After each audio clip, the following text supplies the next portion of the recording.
All right, I guess we should get started.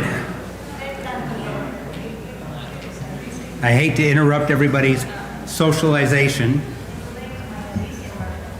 Matter of fact, you guys could talk for the next hour and then I wouldn't have to.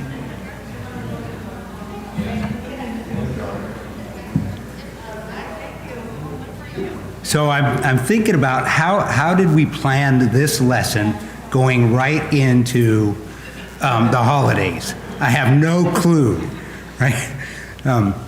So that's kind of the subjects we're going to be talking about. It's going to be eclectic, meaning it's going to be all over the map, as with last class, right? If you don't talk, we're out of here in 5 minutes, and so you have to talk. And so raise your hands. Let's do the whole auction thing, right? I'll call on you. We'll talk. Before we get started, I'm going to ask Jim if he'll lead us in prayer. Our Father in heaven, we thank you for this beautiful day, and for every blessing we have.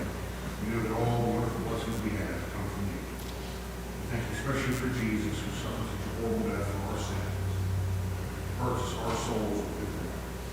We're thankful for this time of worship, for this time of study. We pray that you bless us, and bless Mike and the teachers as they lead us in your word. We're so thankful for your word, Father. Help us to make it more part of our life every day. In the name of Jesus, we pray. Amen.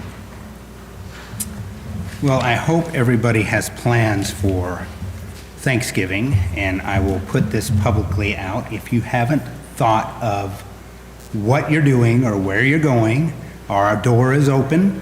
We have several coming. Don't worry if you haven't RSVP'd yet. You're more than welcome to join us. So knock on the door even if you want. So we're in Proverbs chapter 23.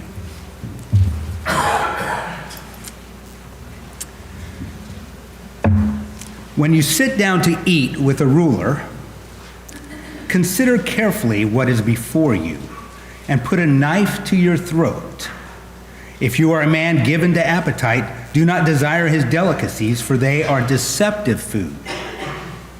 Do not overwork to be rich because of your own understanding. Cease. Will you set your eyes on that which is not? For riches certainly make themselves wings. They fly away like an eagle toward heaven. Do not eat the bread of a miser, nor desire his delicacies, for as he thinks in his heart, so he is. Eat and drink, he says to you, but his heart is not with you. The morsel you have eaten will vomit up, you will vomit up and waste your pleasant words. So this is kind of where we're starting. So we're going to start defining some terms, and we're going to go through each of these a little bit, and then we're going to ask some questions. Let's talk about it. What is greed? What is greed? In your words, not the words on the slide.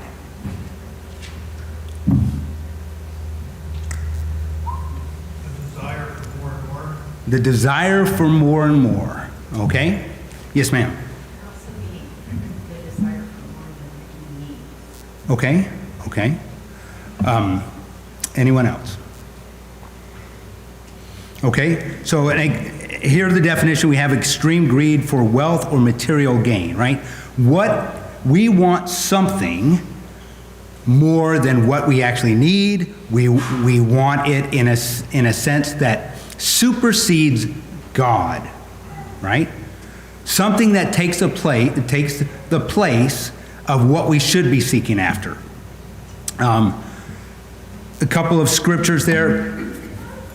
I'd like you to look at 1 Kings 11 and 1. 1 Kings 11 and 1. Yes, sir. Mike, I'm going to slightly disagree with your statement there. You said it was in excess.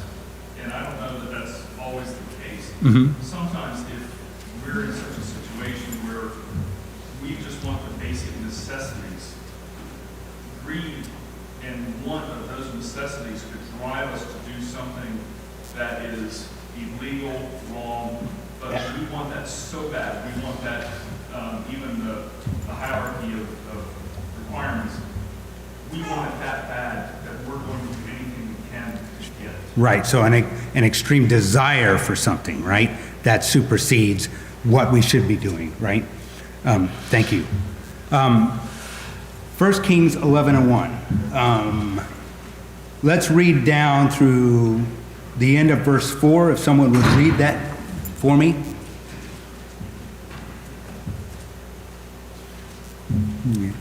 Now King Solomon loved many more women, besides Pharaoh's daughter. He married women from Moab, Ammon, Edom, Sidon, and from among the Hittite. The Lord had clearly instructed the people of Israel, you must not marry them, because they will turn your hearts to their gods. Yet Solomon insisted on loving them anyway. He had 700 wives of royal birth and 300 concubines, and in fact, they did turn his heart away from the Lord. In Solomon's old age, he turned his heart to worship other gods instead of being completely faithful to the Lord his God, as his father David had been. So do you think this is an example of being greedy? I think so. I mean, look, he has all these wives, he has all these concubines, and they're from places he was told not to take them from. His will, his desire for this thing that he wanted superseded what God wanted for him and what God wanted, right? What is it we really need? Matthew 6 and 11, right? Matthew 6 and 11, right? Give us this day our daily bread. By day, what we need, right? Godliness with contentment is great gain, right? That Solomon wasn't contented. Paul writes that with food and clothing, he shall be content, we shall be. Which, I mean, he doesn't even mention a house or friends. He just says food and clothing with Christ. Yeah. That's difficult, right? How do you exist? And I like your statement, Matt. How do you exist without friends, without human connection? Yet that's not a necessity, according to what Matt is saying. How about 1 Timothy in chapter 3, Titus in chapter 1, 2 Timothy in chapter 3? What is it that elders and deacons are told not to be?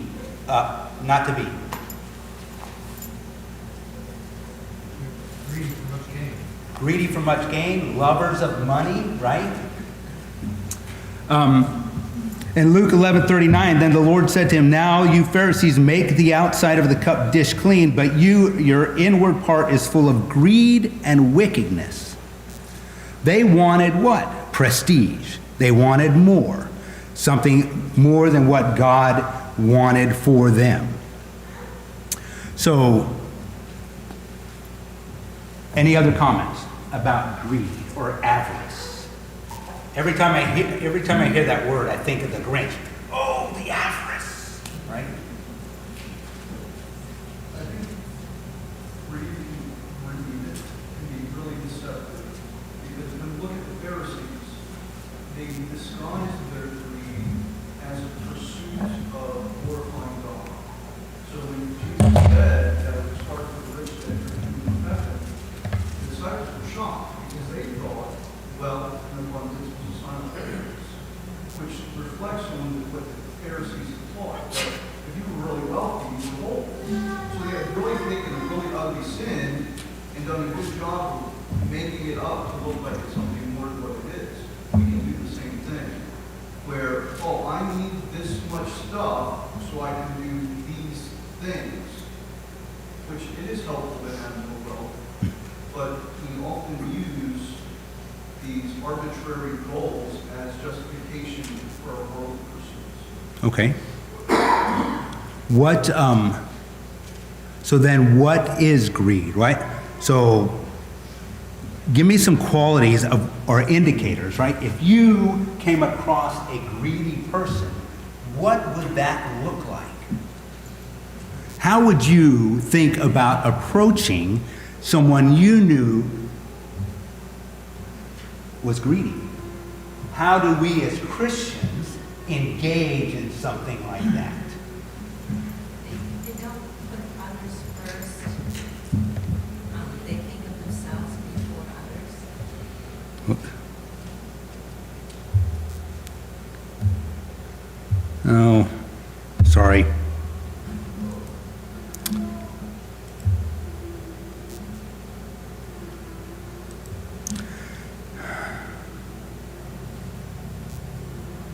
All right, others. See, the finger works better than the pen did last time. Not so much, though. All right, others first, right? So they don't put others first. What else? What does that look like? I know, you can't read it. I can read it. I know what it looks like. How about unsatisfied, right?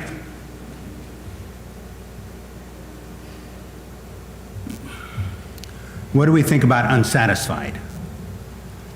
Never content, right? What else would you look for or see in someone who might be greedy? Go ahead, Vicki. Maybe not a willingness to share. Okay.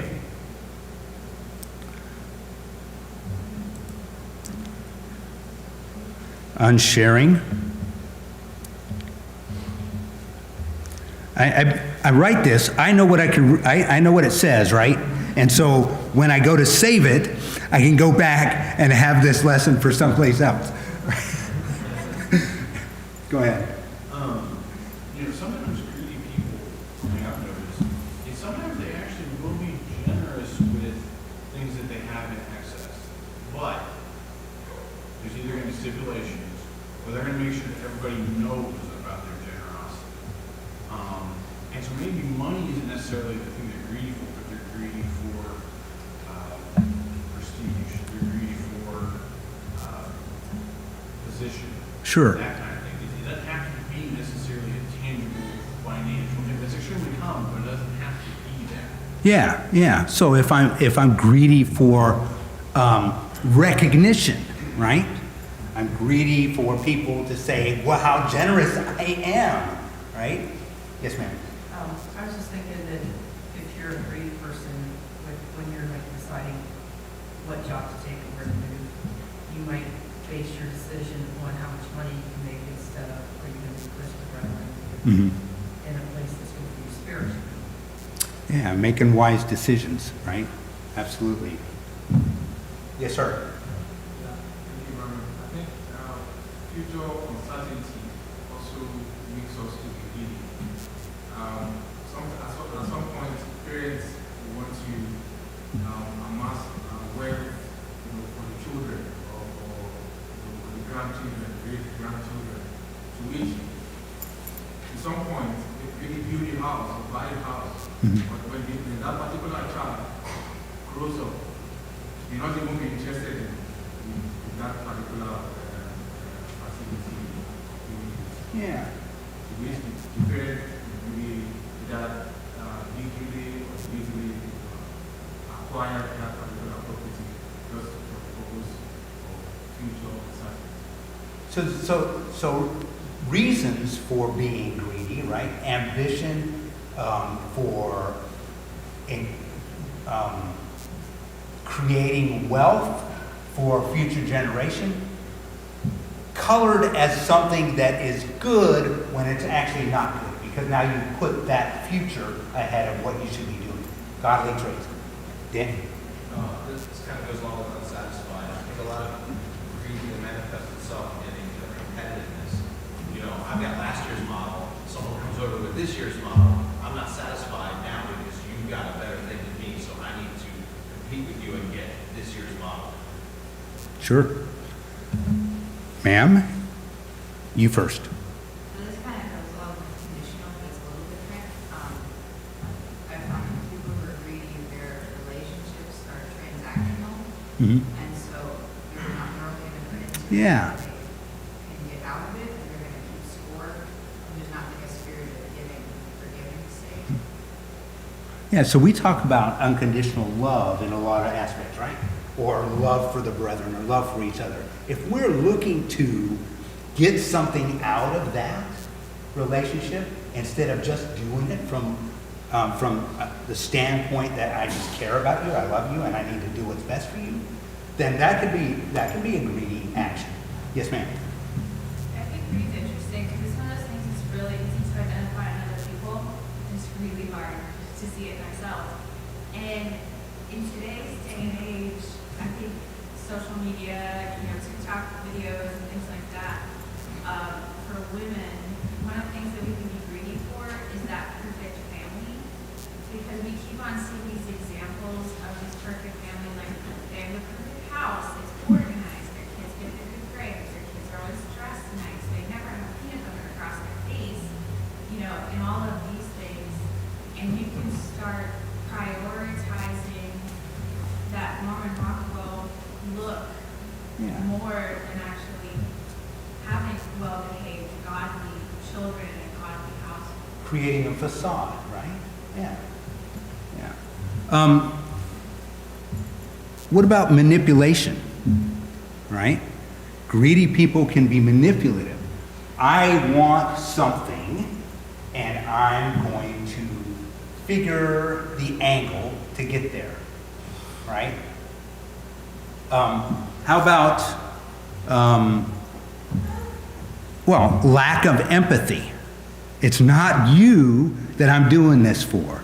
It's not you or the world or others that I'm doing this for. It's myself, and therefore I'm not worried or concerned about where you're going or what you're doing, right? How about greedy people will compromise their morals? We kind of talked about that, right? They'll compromise their morals to get what they want. And so those are indicators. Now, I don't have an answer for this next question, right? What do we do about it when we see those indicators? How do we address that? If I see someone who displays the traits that we're talking about, how do I address that? How would you address that? Yes, ma'am. Well, initially, I will be very much on my guard because they can use information that I tell them against me. But aside from just protecting myself and those around me, I think it depends on the situation. It depends on the person, how you're going to approach that. You know, some people, you can smack them upside the head and be like, that's greed. You've got to stop.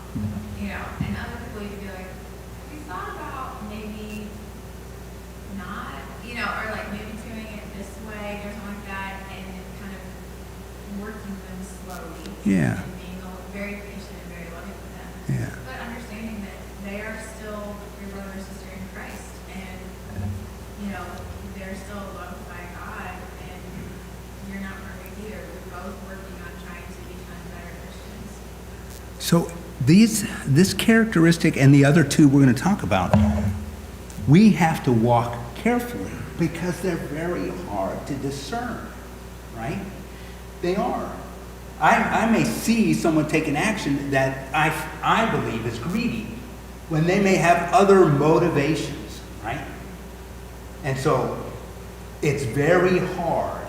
And so these qualities, these things we talk about are things that we have to tread softly with and to get the full measure of what's going on before we really take action. Jim? First thing we better do is to make sure we're not greedy ourselves. You know, I mean, you know, somebody, if we see something, someone's life, and we try to point that out, they may turn around and say, well, what about you?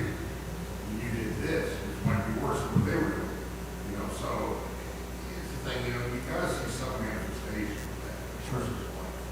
Okay, if you know, if somebody's going and let's say they're missing worship services all the time, they're working overtime, and they don't have to. And there's something like that. You say, well, you know, I'm concerned that this is interfering with your service to God. I'm doing it because I'm concerned. Yeah. Think about it. Well, we'll all agree, right? Greed is a sin? Yes?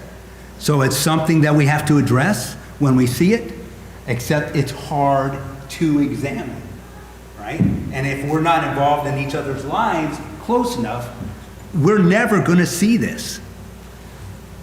Amen to what Jim said. Also, you need to get to know the person because, like Soga has said, sometimes grief happens because of uncertainty or fear. And everyone, get into a place of self-preservation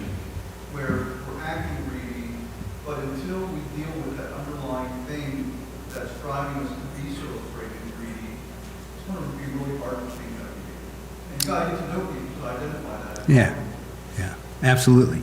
So that goes back to building relationships, right? Which we're going to talk about, relationships in the last 3 lessons as we go forward in this quarter. What is it not? What is greed not? Go ahead, Dan. You already touched on it. It's not simply having stuff or a drive for stuff. You can have a lot of stuff. If you got the money to have stuff, great, fine. That's not in and of itself the problem. The problem is the motivation. If you're motivated to have stuff more than you're motivated to follow God, it's when that becomes your priority. Absolutely. Sir? It's not taking advantage of other people for your gain. I recently read a book about John D. Rockefeller. Right. And he is probably the epitome of somebody who's greedy, and yet at the end of his life, he looks great because he gave all his wealth away, and he makes himself look good. But that was a job in itself to give away all this money that he accumulated by taking it from others. Yeah. Yeah. What else is it not? What else is it not? How about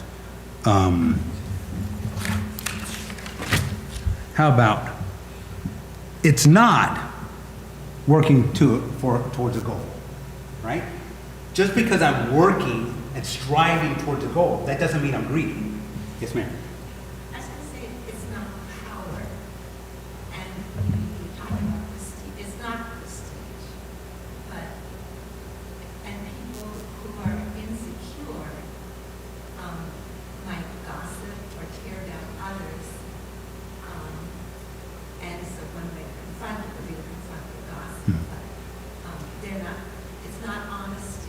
It's because of that craving, that strong lust or desire for Yeah. that position, which may involve money, but it takes ungodly power, ungodly behavior to get to that. And sometimes I think it's because people are insecure with who they are. Yeah.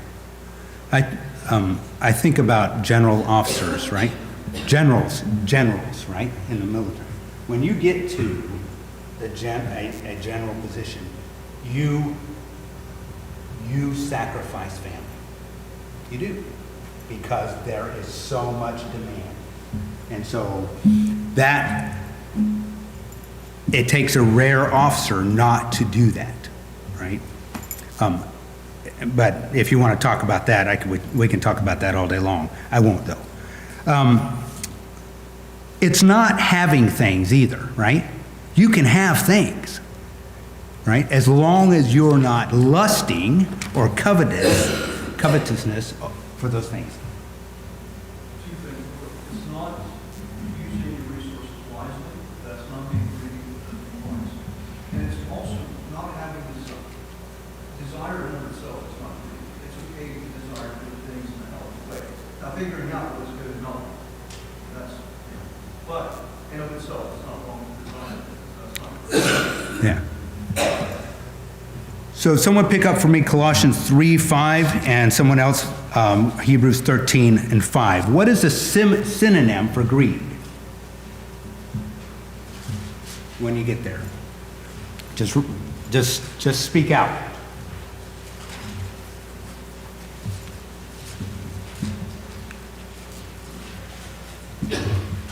Colossians 3:5. Okay, I'll do it. Therefore, put to death your members which are on the earth, fornication, uncleanliness, passion, evil desire, and covetousness, which is idolatry, right? A synonym for greed is covetousness. Covetousness is idolatry. And so when we talk about greedy behavior, we're talking about idolizing things greater than God, right? Someone have Hebrews 13:5? Let your conversation be without covetousness, and be content with such things as ye have. For he has said, I will never leave thee So trusting in God's provision fosters contentment and keeps the greed at bay, right? Trusting God keeps greed away. All right. All right, so let's go on to Thanksgiving here. I'm teasing. So let's talk about gluttony. Let's hear your definition of what gluttony is. Not the one on the board.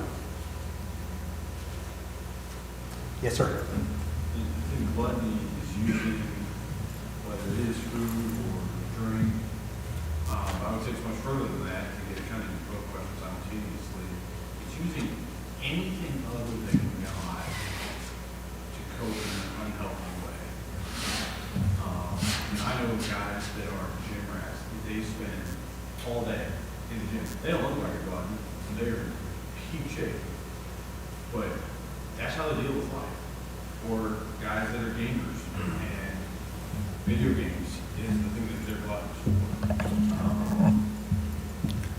Yeah. It could be anything that we're using to cope in an unhealthy way. Yeah. I say gluttony is actively knowing that you're being selfish and continuing to do it. Okay. Is it only with respect to consumables like food and drink? I mean, the definition I have up there sounds like it. What do you think? That happened too much and you couldn't stay. Yeah, yeah. And maybe it's not having it, but it's more like I'll say ingesting, but not necessarily eating, but ingesting too much of a good thing to excess. Does it mean you're fat? Doesn't mean you're fat. Does gluttony is gluttony associated with being someone who's overweight?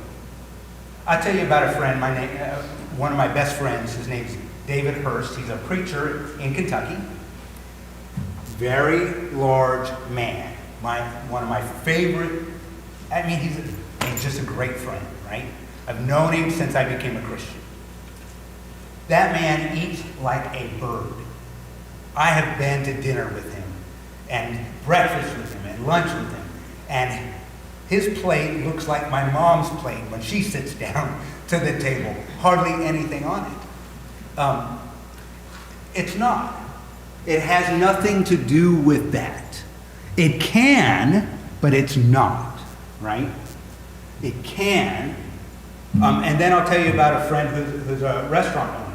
And he would tell me about folks that, very thin, would come in to his buffet. They would eat, and eat. And then go in the bathroom, throw up, and come back and eat more because they wanted to make sure they got the value that they paid into the restaurant, into the buffet. So that's gluttonous behavior.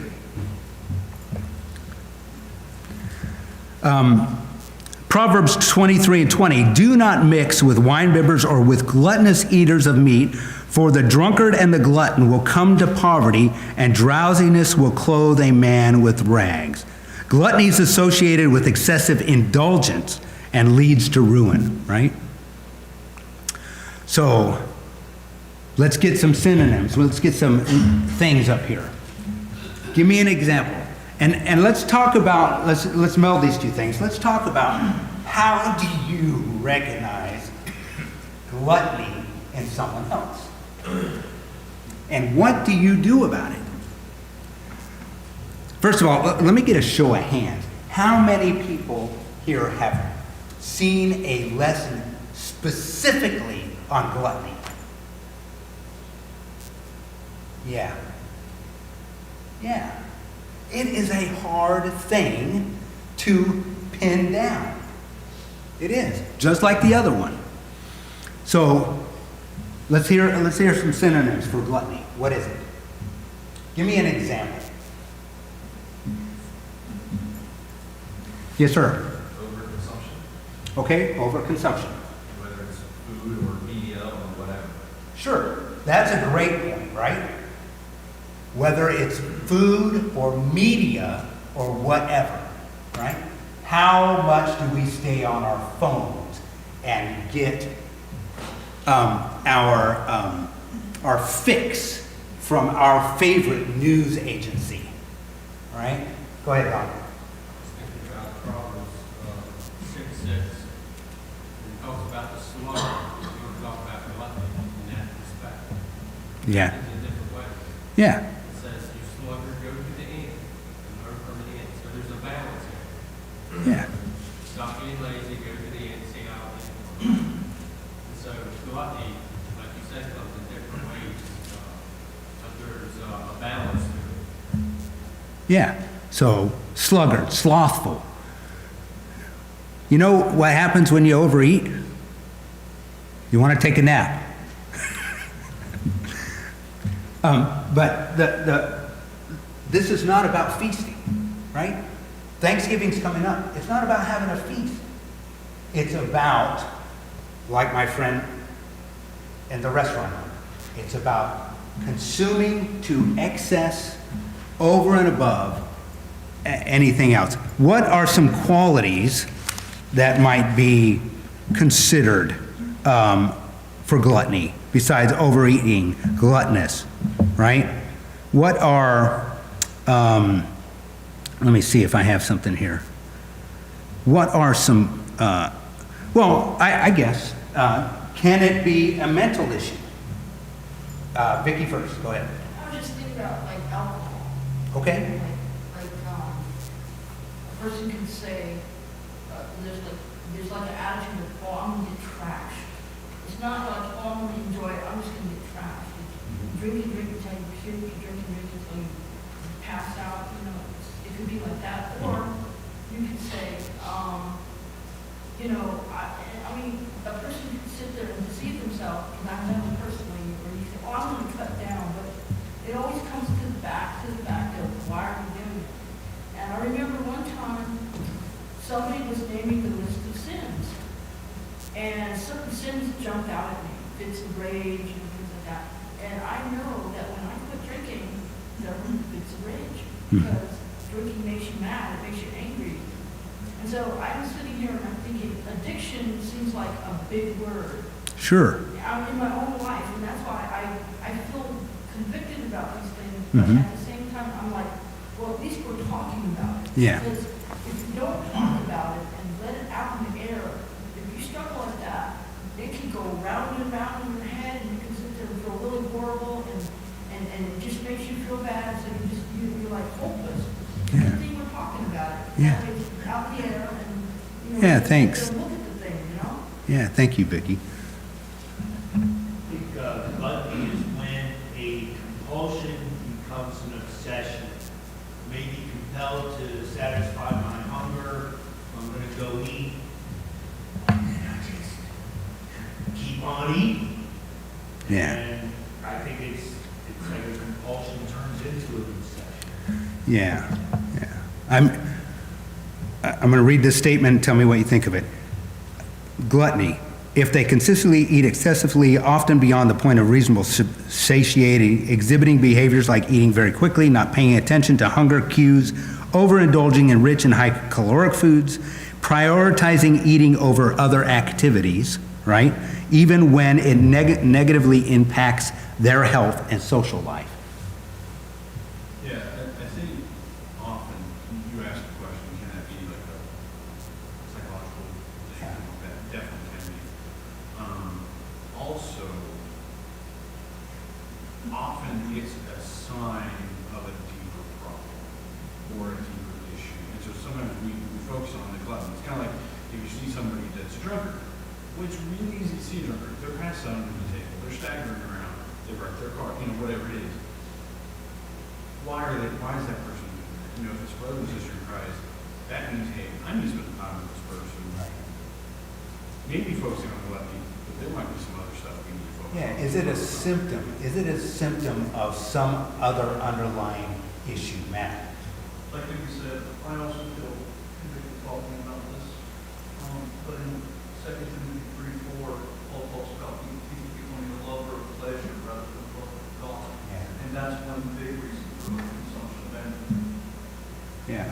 We like good food. we can like good food to the detriment of everything else, right? Yes, ma'am.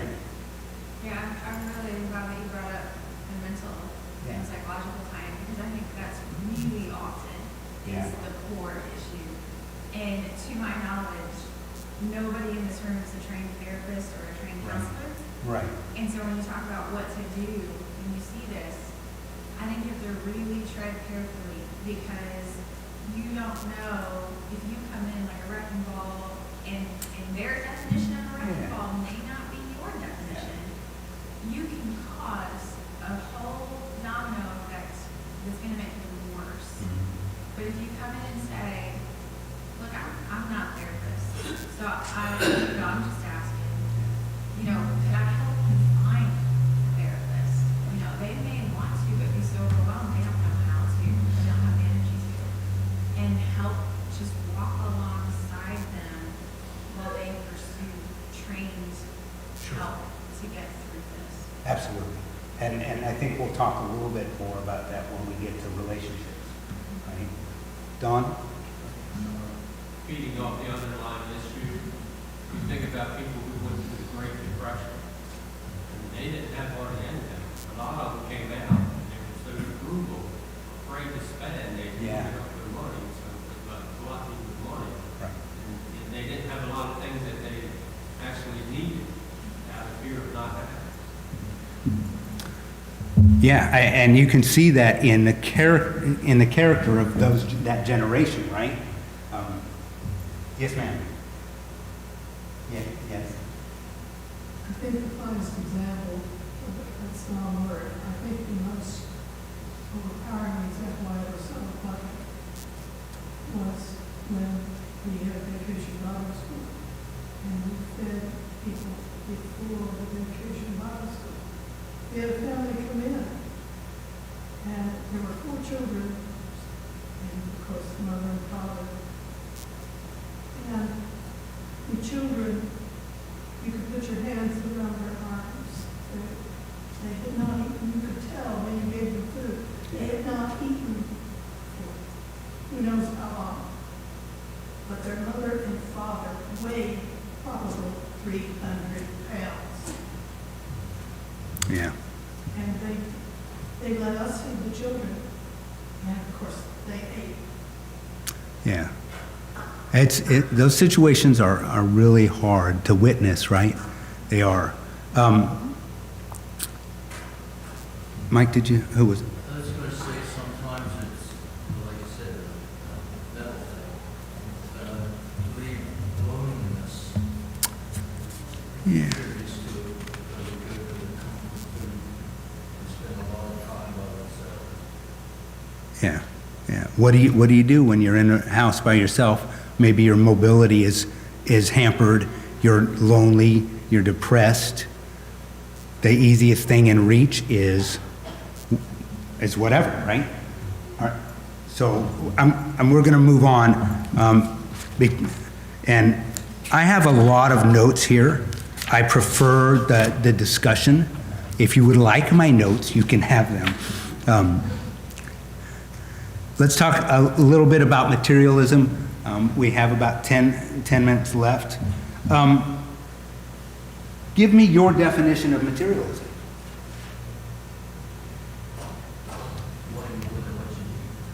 Okay? Where you find your value. Yeah. And We talked a little bit about mental issue in gluttony. We see this in a society that has all kinds of income, right? And then all of a sudden we're faced with folks who may have those issues Mike talked about, who are hoarding in their house. You can't walk through. They can't give up their things, whether it's a piece of paper, whether it's a candy wrapper. They can't give it up, right? We have access here, because of our wealth, to almost get anything we want. So materialism is a very easy target to get to, right? because we have it so easily at hand, right? So, just to give you an example, what the total debt the average U.S. household owes $173,000 per household if we were to put the debt over the entire United States.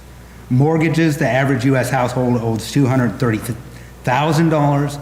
Auto loans, the average U.S. household owes $36,000. Materialism. We go to great lengths to get what we want, even if we go into debt in an inordinate amount. Is debt bad? It can be. It can be, right? If you're financially smart, frugal, whatever you want, whatever term you want to use, manage it, right? Then debt is not a bad thing. But if it takes control of you and you go into debt because of things you don't need or more things than you actually need, then you may have a problem. Romans 13:8 says, owe no one anything except to love one another, for he who loves another has fulfilled the law. Psalm 37:21, the wicked borrows and does not repay, but the righteous shows mercy and gives. Right? In Deuteronomy 28:43, the alien who is among you, you shall rise higher and higher above you, and you shall come down lower and lower. He shall lend to you, but you shall not lend to him. He shall be the head, and you shall be the tail. The idea that there is servitude involved in debt. If you don't manage it, it will manage you. All right? Materialism is a driving force in our nation. It is. We have folks that don't make a lot of money, but they will have the latest TV. They will have the latest phone. And that will supplant the need or want to go out and feed their children, right? Those kind of things. We see that. So what then might be some symptoms of materialism? We have 5 minutes. Yes, sir. 40? Yes, absolutely. Sir? Crowds of people in Walmart on Friday or wherever store you pick for Black Friday. Okay.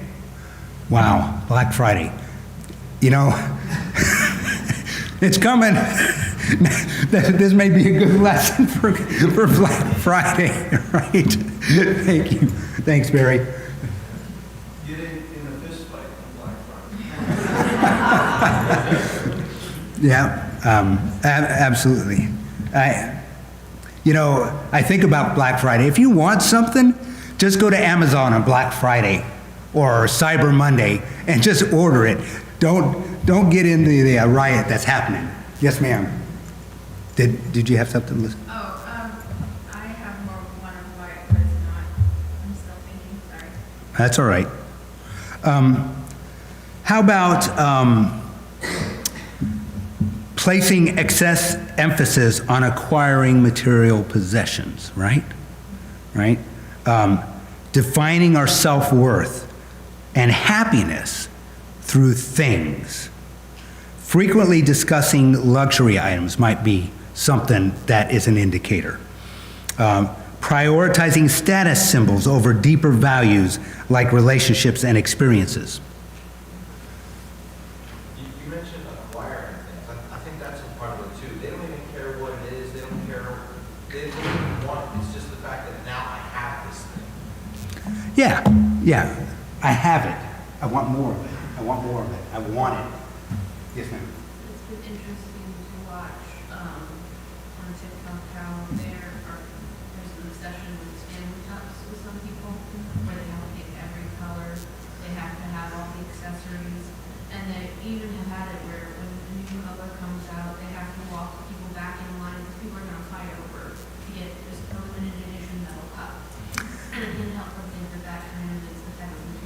Yeah. sometimes collecting things can become materialism. I will, absolutely, I will relate, we had a friend in Downers Grove who was a big basketball fan.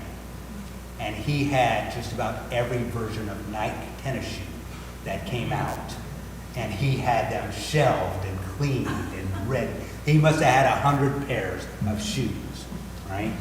I don't understand, but you're right. Collecting things becoming an obsession can be a sign of materialism. Yes, sir. Often that, from the things I've seen, with whether it's friends, school years, or even now as an adult, it's a symptom of insecurity and using these objects to make us seem like something that we're not. Yeah. And I saw a commercial that totally played into this. It was this nobody kind of nerdy guy. And then you see him driving around in a Jaguar. Hmm. Jaguar makes some really cool cars, don't get me wrong. Yeah. But, of course, the girls are paying attention to him, he's wearing a nice suit that apparently came with the Jaguar, I don't know how it works. And then he's talking about this. And then the end talks about, like, lease rates. So they're trying to sell you this image, but you don't even own the car. Yeah. You're renting an image, is what you're trying to do.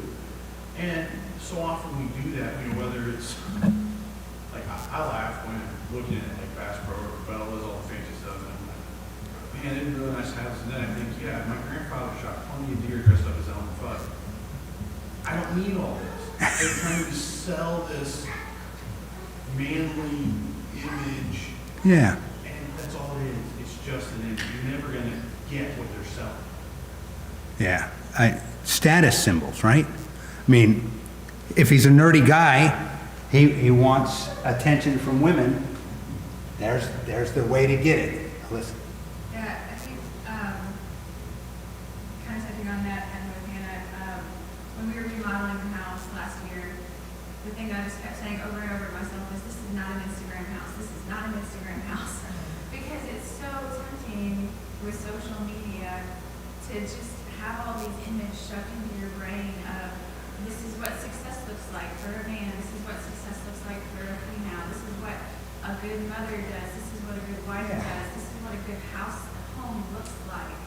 And a lot of us center around stuff. There's entire accounts that are dedicated to fashion and how to wear the latest fashion or latest Amazon finds, things like that. And I don't watch them because it's so easy for that real idealistic world to creep into your brain, and suddenly you're spending money that you don't have, or you're spent on something. Yeah, it makes you feel less than others, and therefore you strive for it. I was just gonna say, if we're talking about what materialism is not, and what gluttony is not, and what greed is not, it's not living soberly, it's not thinking sober-minded, it's you're numbing out, you're trying to fill the God-shaped hole somewhere else. Right.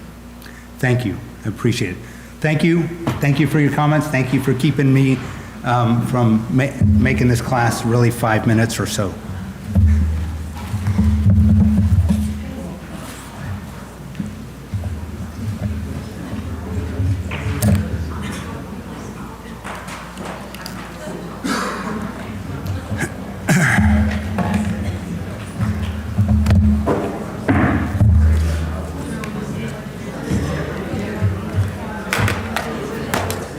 How's it going, big dog?